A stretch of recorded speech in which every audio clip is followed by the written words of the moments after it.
নবীর কাছে এসে বলছেন ইকরা, আপনি পড়েন, আপনি পড়েন। রাসূল বলছেন মা আনা বিকারিইন, আমি তো কলেজে যাই না, আমি তো ভার্সিটিতে যাই না, আমি পড়বো কেন? আমি পড়তে পারি না।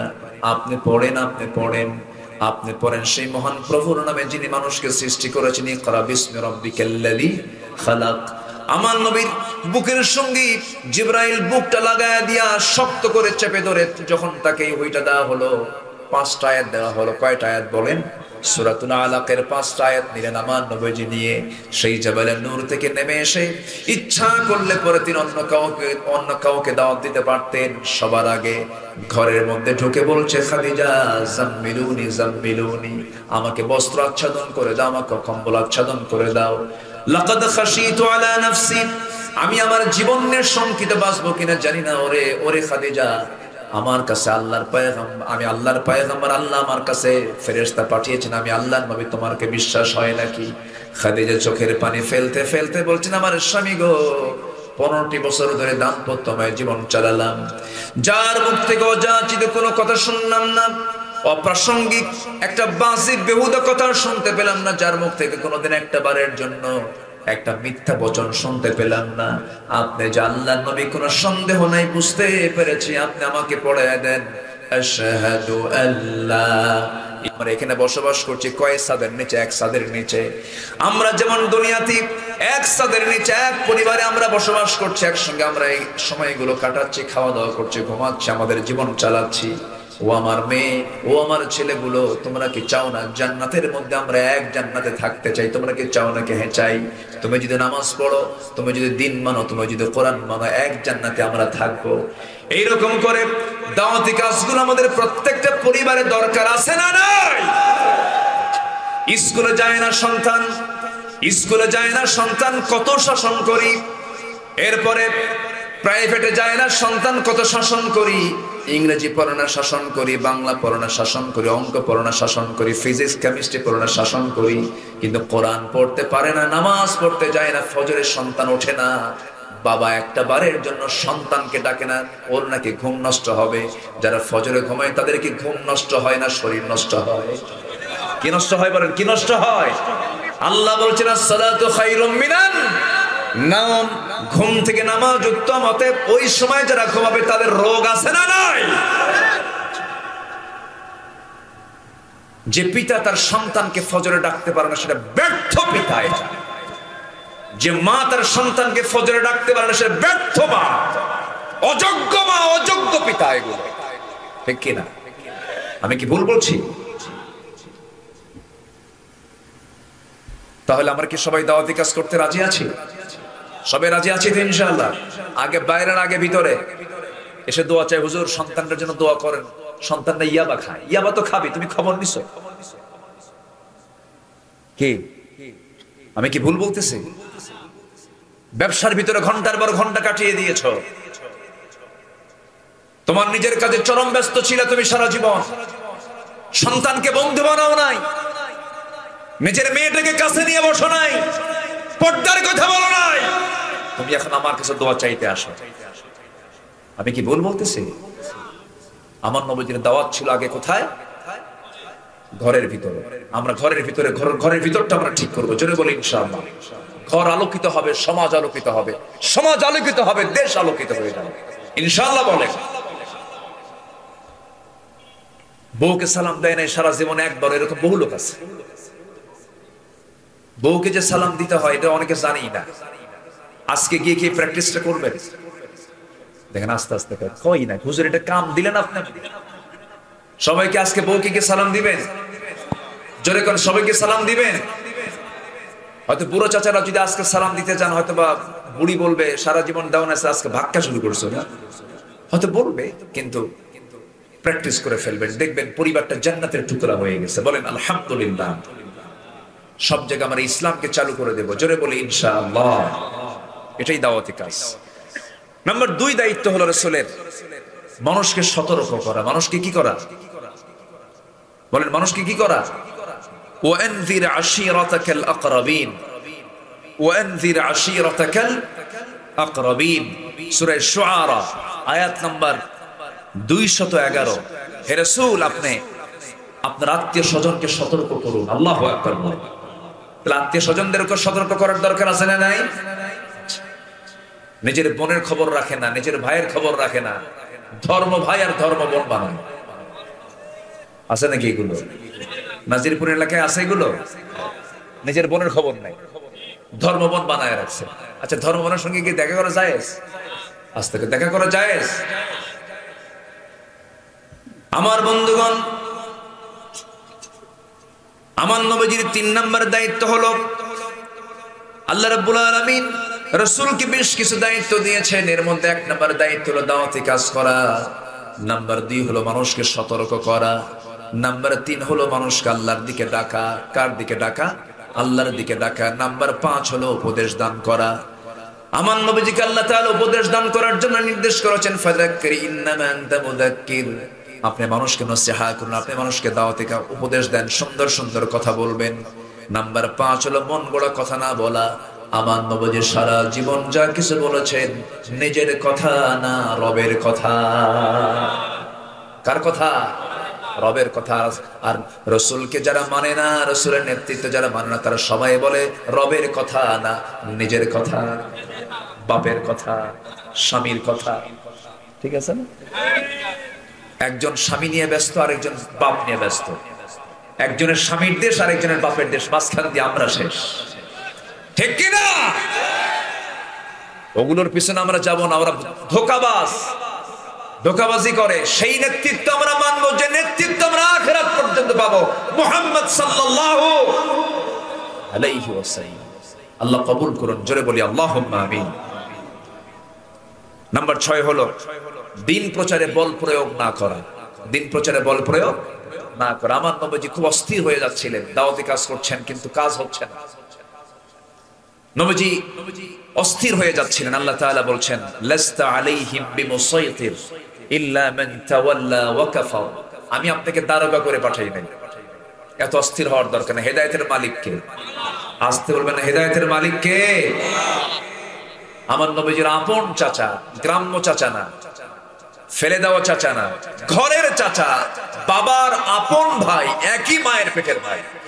আবু লাহাব ছিল অন্য মায়ের, নবীজির আপন চাচা কিন্তু অন্য মায়ের, মানে অন্য দাদির পেট থেকে আসছে হলো আবু লাহাব। আর আবু তালেব ছিলেন হলো আব্দুল্লাহ যে মায়ের গর্ভে, আবু তালেবও সেই মায়ের গর্ভে, একদম আপন চাচা তার। আমার নবীজি তাকে যখন কালিমার দাওয়াত দিলেন, ব্যর্থতা চলে আসলো, পারলেন না। মাঝে মাঝে বলতেন তাকে কালিমার দাওয়াত দিতেন। আবু তালেব মাঝে মাঝে বলে ফেলতেন, মুহাম্মদ রে, আমি কি তোমাকে একটা বারের জন্য বলছি তুমি আল্লাহর নবী নও? আমি তো জানি তুমি আল্লাহর নবী, কোনো সন্দেহ নাই, কিন্তু আমি মানতে পারবো না। কেন মানবেন না আপনি? আমার বাপ করে যায় নাই, আমার দাদা করে যায় নাই। এরকম লোক বুঝে এখনো সমাজের নাই। আসতে বলবেন না, আছে না নাই? আমার বাবা সোরের দল করছে, আমিও সোরের দল। আছে না নাই? আমার বাবা গম সুরির দল করছে, আমিও গম সুরির দল। আছে না নাই? আছে না নাই? এই জাতীয় লোক এখনো আছে। আমার নবীজি জোরপূর্বক ভাবে তাকে কখনো বলতে যান নাই লা ইকরাহা ফিদ্দিন, দিন গ্রহণে কোনো জোর জবরদস্তি করা যাবে না। রাসূল কাউকে জোর চাপায়া দিয়া, প্রেসার ক্রিয়েট করে কাউকে দিনের দিকে ডাকেন নাই। সঙ্গে সঙ্গে রাসূল কখনো চাচার প্রতি খড়গহস্ত হন নাই, খেপে যান নাই, রেগে যান নাই। একদিন আবু তালেব বলতেছে, মুহাম্মদ শোনো, আমি তো জানি তোমাকে আমি তিলে তিলে মানুষ করেছি, বড় করেছি। তুমি আমার হাতে মানুষ হয়েছ। জন্মের পূর্বে তুমি তোমার বাপকে হারিয়ে ফেলেছো, জন্মের পর তোমার মাকে হারিয়েছো, 7 বছরে তোমার দাদাকে হারিয়েছো। সেই 7 বছর থেকে শুরু করে নিয়ে আজকের দিন পর্যন্ত মুহাম্মদ তুমি আমার হাতের মুঠোয়, তুমি আমার কাছাকাছি আছো। আমার চেয়ে তোমাকে কে বেশি চেনে? কিন্তু মুহাম্মদ শোনো, আমি জানি তুমি সত্যি আল্লাহর নবী। তার বড় প্রমাণ হলো আমার কলেজার টুকরা, আমার কলেজার টুকরা জাফর এবং আলীকে আমি তোমার হাতে তুলে দিলাম, তারা ইসলাম কবুল করুক। দেখছেন, নিজের ছেলেকেও তুলে দিয়েছেন, নিজের 2টা ছেলেকে তার হাতে তুলে দিয়েছেন। আমার রাসূল নামাজ পড়েন, আবু তালেব তার ছেলে 2টা জাফর এবং আলীকে ডাক দিয়ে বলছে, আলী ও জাফর, আমার মুহাম্মদ নামাজে দাঁড়াইছে, তোরা কি করিস? আমার মুহাম্মদের ডানে বামে তোরা 2 জন দাঁড়ায়, তোরা তার সঙ্গে সঙ্গে নামাজ পড়। যেরকম আল্লাহু আকবার। সব জানতেন আবু তালেব, কিন্তু হেদায়েতের মালিক কে? আসতে বলবেন না, হেদায়েতের মালিক কে? আল্লাহ তাআলা। এই আবু তালেব যখন দুনিয়া থেকে বিদায় নেবেন, বিদায় লগন চলে এসেছে নবীজির। মক্কার জিন্দেগীর শেষ টাইমের দিকে আবু তালেব যখন প্রচন্ড অসুস্থ অবস্থায় যখন বিছানায় কাতরাচ্ছিলেন, আমার নবীজি তার শিয়রে গিয়ে বসে পড়লেন। বসে পড়ে মানুষ তো দয়া মায়া তো তার মধ্যে কাজ করতো, তিনি কেঁদে ফেললেন। বললেন, চাচা আপনি আমাকে কি না করেন নাই, আপনি আমার জন্য জেল পর্যন্ত খেটেছেন, 3টা বছর 3.5 বছর বয়কটে থেকেছেন, না খেয়ে থেকেছেন। ও চাচা একটা বারের জন্য আমি আপনাকে বলবো, মেহেরবানি করে আপনাকে রিকোয়েস্ট করব, একটা বার কালিমার ঘোষণা দিয়ে দেন। হাদিসে আসছে পুরো কালিমা বলতে হবে না, শুধু আপনি বলবেন লা ইলাহা ইল্লাল্লাহ, আমি আপনার জন্য বেহেশতের জামিন হয়ে যাব। বারবার তিনি যখন তার মাথা থেকে পা পর্যন্ত হাতের ছোঁয়া দিয়ে দিয়ে টিপে টিপে দিয়ে মুছে মুছে দিয়ে বারবার যখন বলছিলেন, আবু তালেব বলতেছে সামনে দা, আবু তালেব সামনে এই সমস্ত কথাগুলো শুনে বলতেছে, মুহাম্মদ শোনো, তুমি আমাকে বারবার বলতেছো, বারবার চেষ্টা করতেছো, কিন্তু ও মুহাম্মদ আমার মনে হয় কপালে ইসলাম জুটবে না, আমি ইসলাম কবুল করতে পারবো না। সঙ্গে সঙ্গে ওহী নাজিল হয়ে গেল, হে রাসূল আপনি জোর করে কাউকে হেদায়েত দিতে পারবেন না। ইয়াহদি আল্লাহু মাইয়াশা ইন্নাকা লান তাহদিনি মান আহবাবতা, আপনি যাকে চাবেন তাকে আপনি হেদায়েত দিতে পারবেন না। রাসূল আমার হাত গুটায় নিলেন, আবু তালেব দুনিয়া থেকে বিদায় নিয়ে নিলেন। জাহান্নামীদের মধ্যে সবচাইতে কম শাস্তি যার হবে সেই লোকটার নাম কি? বলে সেই লোকটার নাম কি? আবু তালেব। কেন তার শাস্তিটা কম হবে? হাদিসের ব্যাখ্যায় আসছি, আমার নবীজির বরকতি হাত তার মাথা থেকে পা পর্যন্ত ছুঁয়ে দিয়েছেন, সেই জায়গাগুলো আগুন স্পর্শ করবে না, কিন্তু পায়ের তলার দিকে হাতটা যায় নাই। জাহান্নামের মধ্যে তাকে জাহান্নামের এক জোড়া জুতা পরিধান করে দেওয়া হবে। ওই জাহান্নামের আগুন দ্বারা নির্মিত সেই জুতা দিয়ে যে টকবক করবে আগুন, সেই ব্রেন পর্যন্ত চলে আসবে, ব্রেন পর্যন্ত টকবক করবে। বলা হবে, আবু তালেব শাস্তি কেমন হচ্ছে? আবু তালেব বলে ফেলবেন, এই জাহান্নামীদের মধ্যে সবচাইতে মনে হচ্ছে আমার শাস্তি সবচাইতে বেশি মনে হচ্ছে। আমার ভাইয়েরা, এই আবু তালেব নবীজির মুজিজাও দেখেছেন, অসংখ্য মুজিজা দেখেছেন। নবীজির জন্ম যখন হলো, রবিউল আউয়াল মাসে নবীজির জন্ম হলো, মাত্র 3 দিন বয়স। তৃতীয়তম রজনীতে আমার রাসূলকে দেখার জন্য আবু তালেব তার ঘরের মধ্যে ঢুকতেছে। ঘরের মধ্যে ঢুকে দেখে তার ভাতিজা মুহাম্মদ ঘরের মধ্যে নাই, বারান্দায় তাকে শোয়ায় রেখেছেন। মা আমেনা, আমার নবীজির মা আমেনা তাকে বারান্দায় শোয়ায় রেখেছেন, উঠানে শোয়ায় রেখেছেন, খোলা চাঁদনি আকাশের নিচে তাকে শোয়ায় রেখে দিয়া মা আমেনা দূরে দূরে থাকেন, চোখের পানি ফেলে ফেলে কাঁদেন। একদিন আবু তালেব স্মৃতিচারণ করতে নিয়ে বলছে, মুহাম্মদ তুমি তো আজকে আল্লাহর নবী হয়েছো, আমি তোমাকে একটা কথা বলবো, তোমার কি এটা মনে আছে কিনা জানি না। মুহাম্মদ বলো তো কি চাচা, বলেন তো। তুমি যখন ছোট ছিলে, নবজাতক 3 দিনের শিশু তুমি, আমি তোমাকে দেখার জন্য তোমাদের ঘরের মধ্যে ঢুকলাম, কিন্তু গিয়ে দেখি তোমার মা তোমার কাছে নাই, তোমাকে চাঁদনি খোলা আকাশের নিচে তোমাকে শোয়ায় রেখেছে। তোমার মা হাউমাউ করে কান্দে, স্বামী নাই, স্বামীর জন্য বারবার সে ছটফট করে আর কান্দে। তোমাকে করে নিতে গেলেই তোমার মার কান্নার পরিমাণটা বেড়ে যায়, তোমার কাছ থেকে তোমার মা দূরে দূরে থাকে। কিন্তু সেই সময় আমি একটা জিনিস লক্ষ্য করছিলাম, তুমি যখন একাকী খোলা আকাশের নিচে, যখন তুমি চাঁদের নিচে যখন শুয়েছিলা, সেই সময় দেখতে পেলাম তোমার ডান হাতটা যখন বাম দিকে যায়, চাঁদটা তোমার হাতের সঙ্গে সঙ্গে বাম দিকে যায়। তোমার হাতটা যখন আবার ডান দিকে যায়, চাঁদটা ডান দিকে চলে যায়। তোমার দুটো হাত যখন তুমি স্বেচ্ছায় যখন নিচের দিকে নেমে আনো, সঙ্গে সঙ্গে চাঁদটা তোমার দিকে কাছাকাছি চলে আসে। তোমার সঙ্গে চাঁদ খেলা করতেছিল, এটা কতটুকু সত্য মুহাম্মদ বলো তো? সঙ্গে সঙ্গে রাসূল বলছেন, চাচা জন্মের পূর্বে বাপকে হারাইছি, জন্মের পর পর আমার মাকে হারাইছি, কিন্তু আমার মার সবচেয়ে বড় কষ্ট হয়েছিল আমার যখন জন্ম হলো। আমি শিশু, মুহাম্মদ যখন ভূমিষ্ঠ হলাম, আমার মা আমাকে কোলে নেন, কিন্তু বারবার স্বামীর কথা মনে হয়ে যায়। বারবার তিনি মনে করেন, আমার এই সন্তানটা যে লোকের হাতে তুলে দেব, সেই লোক তো আমার দুনিয়াতে নাই রে। সেই স্বামীর জন্য বারবার কাঁদেন, আমাকে নিতেই পারেন না, নিতে গেলে স্বামীর কথা মনে হয়ে যায়। আমাকে একাকী রেখে মা দূরে দূরে থাকে। সেই সময় আল্লাহ রাব্বুল আলামিন আমার ওই একাকিত্ব দূর করার জন্য আকাশের চাঁদকে আমার আল্লাহ আমার জন্য খেলনা বানায়া দিয়েছিলেন। জোরে কোন সুবহানাল্লাহ, আরো জোরে বলি সুবহানাল্লাহ। চিন্তা করে দেখেন, আবু তালেবের মতো মানুষ নবীর জীবনের কত বড় স্মৃতিময় মানুষ। নবীর প্রতি তার ভালোবাসার চুলও কম ছিল না, এক চুল পরিমাণ মুহাম্মদের কোনো কমতি ছিল না। সব ছিল 16 আনা। কিন্তু শুধু ছিল না কি, ঈমান ছিল না, আনুগত্য ছিল না। এই জন্য ভালোবাসাও দরকার, আনুগত্যও দরকার। ভালোবাসাও দরকার, আনুগত্য দরকার। এখান থেকে আরেকটা বিষয় প্রমাণিত, আপনি ভালোবাসলে আপনি কাউকে হেদায়েত দিতে পারবেন না। দিন প্রচারে বল প্রয়োগ করে কোনো লাভ নাই। দিন প্রচার করব আমি, সাহায্য করবেন কে? আসতে বলুন, সাহায্য করবেন কে? 6টা পয়েন্ট আমরা জেনে গেলাম। নবীজির দায়িত্ব হলো মোট 9টা। নাম্বার 1 হলো আল্লাহর দ্বীনের দাওয়াত মানুষের মাঝে পৌঁছে দেওয়া। নাম্বার 2 হলো মানুষকে সতর্ক করে দেওয়া। নাম্বার 3 হলো মানুষকে আল্লাহর দিকে আহ্বান করা। নাম্বার 4 হলো উপদেশ দান করা। নাম্বার 5 হলো মন গড়া কোনো কথা না বলা। নাম্বার 6 হলো দিন প্রচারে বল প্রয়োগ না করা, বরঞ্চ আমি যাকে দাওয়াত দিচ্ছি তার জন্য খাস করে কার কাছে কাঁদা, কার কাছে বলা?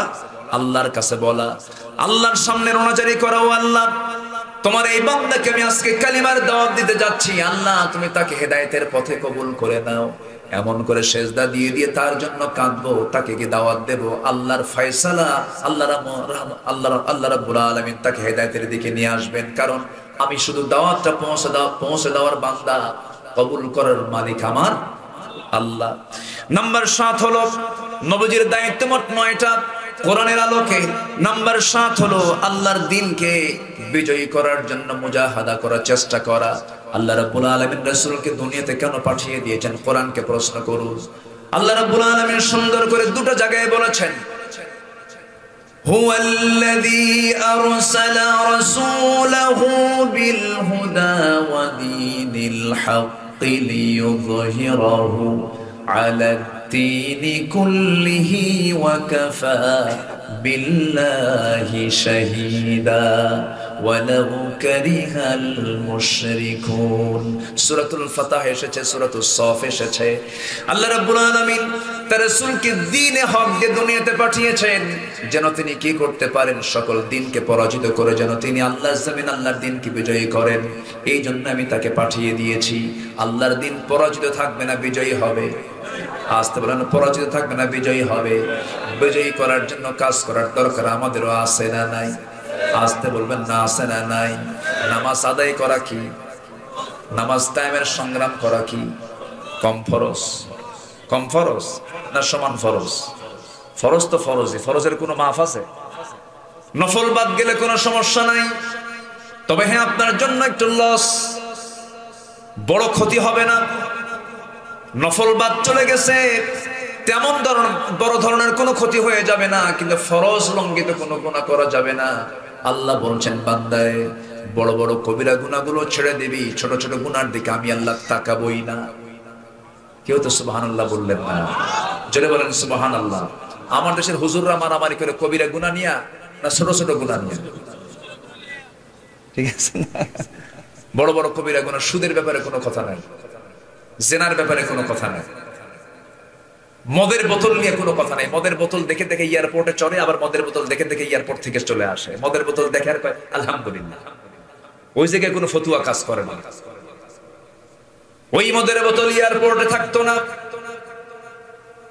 মদের বোতলের কোনো ফ্যাক্টরি কেরিয়ন এ থাকতো না। মদের কোনো লাইসেন্স থাকতো না, সেনার কোনো লাইসেন্স থাকতো না। যদি সমাজে বিজয়ী থাকতো, কি আল্লাহর দ্বীন যদি বিজয়ী থাকতো, সেই সমাজে কোনো মদের বোতল পাওয়া যেত না। আমার নবীজি মক্কায় থাকাকালীন মদের বোতল ছিল, জেনার কারবার ছিল, সুদের কারবার ছিল, সব কিছু ছিল। 13 বছর আমার নবীজি সব কিছু চোখের সামনে দেখে দেখে তবুও নামাজ পড়েছেন, কিন্তু পারেন নাই। সুদের কারবার বন্ধ করতে পারেন নাই, জেনার কারবার বন্ধ করতে পারেন নাই, এরপরে জেনা বন্ধ করতে পারেন নাই, মদ বন্ধ করতে পারেন নাই, খুন বন্ধ করতে পারেন নাই, গুম বন্ধ করতে পারেন নাই, জুলুম বন্ধ করতে পারেন নাই। কারণ সেই সময় ক্ষমতা ছিল নবীর হাতে না আবু জাহেলের হাতে? কার হাতে ছিল ক্ষমতা বলেন তো?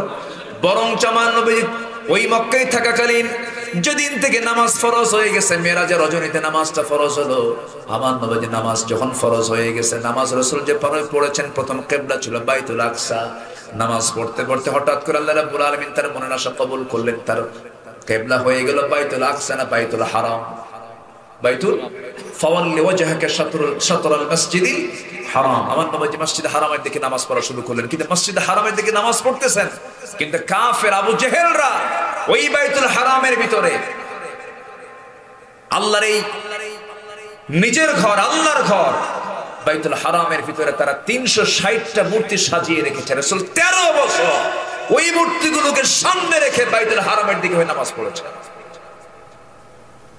মক্কায় থাকাকালীন কি তিনি সরাতে পেরেছেন? পারেন না। ওই অবস্থায় তিনি নামাজ পড়তে বাধ্য হয়েছেন। একদিন তিনি, তাফসীর আসছে, একদিন তিনি মনে মনে চিন্তা করলেন একটু ভিতরে ঢুকবো আমি। চাবি তো তার হাতে নাই, তো কাবার চাবিওয়ালা একজন ছিল, তার নাম হলো ওসমান বিন তালহা। আমি কি শেষ করে দেবো নাকি আলোচনা চালাবো? আমরা তো একটা আলোচনার একটা পর্যায়ে আছি এখন, তাই না? জি আচ্ছা ঠিক আছে, আপনি যতক্ষণ শুনবেন আমি ততক্ষণ আছি। কি ফজর পর্যন্ত থাকবেন আপনারা? ফজর পর্যন্ত ইনশাআল্লাহ। মুরব্বি কি কয় দেখছেন? হ্যাঁ জি আলহামদুলিল্লাহ। জি হ্যাঁ জি ইনশাআল্লাহ ইনশাআল্লাহ। এত সুন্দর মানুষ আপনারা, বলি আলহামদুলিল্লাহ। সব মাহফিলে সামিয়ানা পাই, আজকে কোনো সামিয়ানা দেয় নাই। ভালো হয়েছে, আকাশে তো একটা সামিয়ানা আছে, সমস্যা ভালো হয়েছে আলহামদুলিল্লাহ। তবে এটা হয় কি, মানে একটু এলোমেলো দেখা যায়, মানে একটা সামিয়ানা হলে একটু ভালো হয়। যাই হোক, তারা যে দৃষ্টিভঙ্গিতে দিয়েছেন একদিকে খারাপ না, মানে যেন গরম থেকে বাঁচা যায়, বলি আলহামদুলিল্লাহ। এই মাহফিল তো প্রত্যেক বছর হয় না, এবছর শুরু হলো, আমাকে দিয়ে শুরু করলে আলহামদুলিল্লাহ। সাব্বির কই? আলহামদুলিল্লাহ। আমি তো ভাবছিলাম যে আজকের মাইকে মনে হয় ঠিক আছে, আলহামদুলিল্লাহ আলহামদুলিল্লাহ। আমি ভাবছিলাম যে আজকে আর মাইকটা মনে হয় ওপেন হবে না। সাব্বির যে আওয়াজে কথা বলতেছে, আজকে ওয়াজ সাব্বিরই করবে। মাশাআল্লাহ, অনেক সুন্দর তার আওয়াজ। আল্লাহ তুমি তার আওয়াজটাকে দ্বীনের জন্য কবুল করো, জোরে বলি আমিন। আমার এই জায়গায় আমি না বসে, যদি আমার পাশে যে বসে আছেন মাসুদুর রহমান, খুব সুন্দর গোছানো সাজানো আলোচনা করেন, আমার মনে হয় আমার চেয়ে সুন্দর কথা বলতে পারতেন। আল্লাহ তুমি আমার মাসুদ ভাইয়ের কথাকে আরো সুন্দর করে দাও, জোরে বলি আল্লাহুম্মা আমিন, আরো জোরে আল্লাহুম্মা আমিন। সম্মানিত ভাইয়েরা, নবীজির 7 নম্বর দায়িত্ব হচ্ছে, আল্লাহ তাআলা তাকে পাঠিয়েছেন এই জমিনে দ্বীনকে কি পরাজিত রাখার জন্য না বিজয়ী করার জন্য? সাহায্য করবেন কে? সাহায্য করবেন কে? কাবার দরজার সামনে দাঁড়ায় দেখেন তালা মারা, কাবার চাবিওয়ালাকে ডাক দিয়ে বলেন, চাবিওয়ালা, তালা কি কাবার চাবিওয়ালা, তুমি আমাকে চাবিটা দেবে কি? কি করবে? একটু ভিতরে ঢুকবো আমি, একটু চাচ্ছিলাম ভিতরে ঢুকে আমি আল্লাহকে সেজদা দিয়ে আমি আমার আল্লাহকে খুশি করব, তুমি কি চাবিটা দেবে? ওসমান বিন তালহা একটা ধাক্কা মারলেন, আমার নবীজি মুখ থুবড়ে গিয়ে পড়ে গেলেন। রাসূলকে যদি কেউ ব্যক্তিগত কষ্ট দিত, রাসূল তাকে মাফ করে দিতেন। আলহামদুলিল্লাহ বলবেন না? কেউ ব্যক্তিগত আক্রমণ করলে তাকে ছেড়ে দিতেন, যা আমি তোকে মাফ করে দিলাম। কিন্তু ইসলাম নিয়ে, কোরআন নিয়ে, আল্লাহ নিয়ে, কিতাব নিয়ে কথা বললে আমার নবীর চাইতে কেউ কঠোর হতে পারত না। আল্লাহু আকবার। সবচেয়ে কঠোর ছিলেন মুহাম্মদ সাল্লাল্লাহু, বিচারে তিনি কঠোর ছিলেন, বিচারে চরম কঠোর ছিলেন। উচ্চ বংশীয়া গোত্রের, উচ্চ বংশের একজন নারী চুরি করে ধরা পড়ে গেছে। যদি ধনী যদি চুরি করে শাস্তি আছে না নাই? গরিব যদি চুরি করে এখানে বিবেচনা আছে না নাই? যে অভাবী, যে চুরি করছে অভাবের কারণে, তার ক্ষেত্রে কিছু বিবেচনা আছে। কিন্তু ধনী যদি চুরি করে সেখানে কোনো প্রকার বিবেচনা করা যাবে? আমার দেশে অভাবী চোর বেশি না স্বভাবী চোর বেশি? শিক্ষিত চোর বেশি না অশিক্ষিত চোর বেশি? আলহামদুলিল্লাহ। দোয়া করতে থাকেন, চোর আরো বাড়ে। আর কি বলবো, কলমের খোঁচা দিয়ে কোটি কোটি টাকার লোপাট হচ্ছে, এবং দেশপ্রেমিকের মানে বক্তব্য দিতে দিতে মুখে ফেনা তুলে ফেলে দেশপ্রেমিক জনতা, আমরা দেশপ্রেমিকের পরিচয় দিয়ে কোটি কোটি টাকা দেশ থেকে পাচার করছে যারা, এরা ভণ্ড, এরা প্রতারক, জনগণের সঙ্গে ধোঁকাবাজি করে চলছে এরা, ঠিক কিনা? এদের মুখে দেশপ্রেম মানায় না, দেশপ্রেম তারই মানায় যারা দেশের সম্পদ দেশে গচ্ছিত রাখে, ঠিক কিনা? যুবকরা, ওই নেতৃত্ব মানবা না যে নেতাগুলো তাদের সন্তানকে বিদেশে পড়ায় তোমাকে দিয়ে রাজনীতি করে না, মানবা না। ওরা ঠিকই পড়াশোনা করাচ্ছে ওদের সন্তানকে শিক্ষিত বানাচ্ছে আর তোমাদেরকে দিয়ে অস্ত্র হাতে তুলে দিয়ে ইয়াবা তুলে দিয়ে নোংরা নারী সঙ্গে সেনার পরিবেশ তৈরি করে দিয়ে তোমাদের চরিত্র নষ্ট করে দিচ্ছে। ওগুলো মানবা না। আমার নবীজি চাবিটা নিতে গেলেন, ধাক্কা খেলে পড়ে গেলেন। পড়ে যাওয়ার সঙ্গে সঙ্গে আমার নবীজি আস্তে করে উঠে দাঁড়ালেন, দাঁড়িয়ে বলছেন, ওসমান বিন তালহা, আজকে তোমার ক্ষমতা আছে, ক্ষমতার দাপট দেখিয়ে তুমি আজকে আমাকে ধাক্কা দিয়ে ফেলে দিলা, কিন্তু তুমি কি জানো যে চাবিটা আজকে তোমার কাছ থেকে আমি চাচ্ছিলাম, ওই চাবি একদিন আল্লাহ তাআলা আমার হাতে তুলে দিবে। এই কথা বলার সঙ্গে সঙ্গে ওসমান বিন তালহা কাঁপতে শুরু করলো। কাঁপতে কাঁপতে গিয়ে নবীর কাছে এসে বলতেছে, মুহাম্মদ, আমি তোমাকে কাবার চাবিটা বুঝাই দেব, কিন্তু আমি তোমাকে দিতে মানা করেছি এই জন্য, কারণ উশৃঙ্খল নেতা আবু জেহেলের ভয় লাগে আমার। দেখছেন, ওরাও ভয় করত। আবু জেহেল যদি জেনে যায় চরম সমস্যা হয়ে যাবে। আমি তোমাকে চাবি দেব, কিন্তু কাউকে জানানো যাবে না, আমি তোমাকে লুকোচুরি করে চাবিটা দিয়ে দিচ্ছি। রাসূল বললেন, ঠিক আছে, আমারে দাও। চাবি নিলেন, চাবি নিয়ে দরজা খুললেন, ভিতরে ঢুকে দেখেন 360টা মূর্তি সাজানো গোছানো আছে। নবীর মেজাজ গরম হয়ে গেল, কারণ নবীর দেহের মধ্যে ইব্রাহিমের রক্ত। কার রক্ত বলেন? ইব্রাহিমের রক্ত, ইসমাইলের রক্ত। আমার নবীজি সেই মূর্তিগুলোকে দেখলেন, মনে মনে চিন্তা করলেন ভেঙে চুরমার করে ফেলবো, কিন্তু পারলেন না, কারণ ক্ষমতা সেই সময় নবীর হাতে না আবু জেহেলের হাতে। সেই সময় মক্কার পাওয়ারটা কার হাতে? মক্কার সিটি মেয়র কে? মক্কার সিটি মেয়র কে? বিনা ভোটে, কিন্তু ভোট ছাড়া। কি ভোটে? বিনা ভোটে। বিনা ভোটে মানে মেয়র হওয়ার অভিষেক স্টার্টিং করেছে কে বলেন তো? বলেন, কে শুরু করছে? বুঝে নেন, সব অটো না। যাই হোক, এবার আবু জেহেল করলো। এবার ওসমান বিন তালহা যখন কাবার চাবিটা রাসূলের হাতে তুলে দিল, আমার নবীজি ভিতরে ঢুকলেন। 360টা মূর্তি দেখতে পেলেন। 360টা মূর্তি দেখে তার ভিতরে চরম রাগ উঠে গেল, ভেঙে চুরমার করবেন, কিন্তু পারলেন না, কারণ ক্ষমতা সম্পূর্ণ রয়ে আছে আবু জেহেলের হাতে। কিন্তু একটা দোয়া করেন আল্লাহর কাছে, সেই দোয়াটা হলো, وقل رب أدخلني مدخل صدق واخرجني مخرج صدق واجعل لي من لدنك سلطانا نصيرا। আয় আল্লাহ তাআলা, তুমি আমাকে রাষ্ট্রীয় ক্ষমতা দিয়ে দাও, তোমার কাছে রাষ্ট্রের ক্ষমতা চাই। আল্লাহ, দিন যদি বিজয়ী হয়ে যায় সব বন্ধ হয়ে যাবে। আল্লাহর কাছে এই দোয়াটা করলেন। বেশি দিন দেরি হলো না, মক্কায় থাকার কোনো পরিবেশ থাকলো না। সাইয়েদনা আবু বকর রাদিয়াল্লাহু তাআলা কে সঙ্গে করে নিয়ে কোন এক রাতের আধারে মক্কা থেকে মদিনায় গিয়ে পাড়ি জমালেন। সাহাবে কেরাম আবিসে নিয়ে চলে গেলেন। সাহাবে কেরাম কিছু ধরে ধরে আবু জেহেলরা দুনিয়া থেকে বিদায় পর্যন্ত করে দিল। সুমাইয়া রাদিয়াল্লাহু তাআলা কে মেরে মেরে রক্তাক্ত করে শহীদ করে দুনিয়া থেকে বিদায় করে দিল। তার স্বামী ইয়াসির রাদিয়াল্লাহু কে, আম্মারের পিতা ইয়াসির রাদিয়াল্লাহু কে মারতে মারতে শেষ পর্যন্ত মুরগি রানের মতো দুই টুকরা করে দুই পা দুই দিকে চালায় দিয়ে শহীদ করে ফেলা হলো।